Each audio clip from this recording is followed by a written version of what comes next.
పార్వతీపురం మాన్యం జిల్లా జిమయవలస మండలం రావాడ గ్రామ సమీపంలో గల జీడి తోటకు గుర్తు తెలియని వ్యక్తులు నిప్పు పెట్టడంతో సుమారు 4 ఎకరాల జీడి తోట దగ్ధమైంది. వెంటనే గ్రామస్తులు స్పందించి అగ్నిమాపక సిబ్బందికి విషయం తెలియజేయడంతో అగ్నిమాపక సిబ్బంది వచ్చి మంటలు అదుపు చేశారు. అయితే వేసవి కాలం కావడంతో మంటలను అదుపు చేయడానికి అగ్నిమాపక సిబ్బంది తీవ్రంగా శ్రమించారు. చినమేరంగి గ్రామానికి చెందిన మీసాల బుల్లిబాబుకు చెందిన జీడి తోట మొత్తం కాలిపోవడంతో బాధితులు ఆవేదన వ్యక్తం చేస్తున్నారు.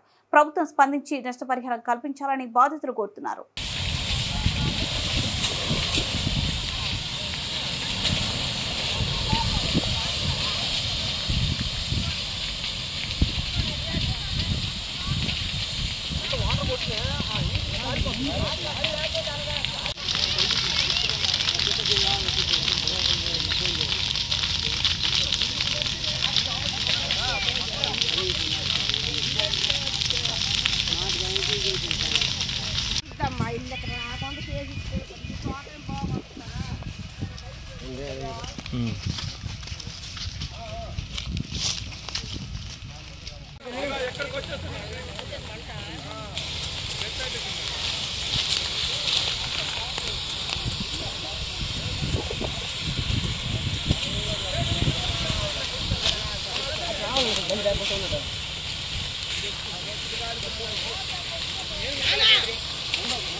అది ఏట కాలు చేస్తాను. శివుడు మొక్కలు మామిడి మొక్కలు బాగా కాస్తానే సరే కాలు చేస్తాను. చెరువు పని ఇస్తాను. చెరువు పని ఇస్తే కాలు చేస్తాను. ఎంత ఆరుపుతాము ఆరుతారు తగ్గి